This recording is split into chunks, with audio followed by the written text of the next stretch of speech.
वारीचा घेतला पावलांनी आम्हा वाळवंटी तुझी सावली गळा भेट घेण्या भीमेची निघाली तुझ्या नाम घोषात इंद्रायणी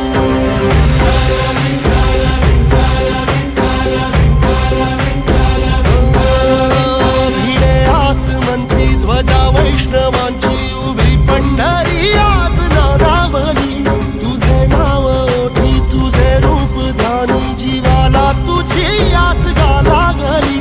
जरी बाप साऱ्या जगाचा परी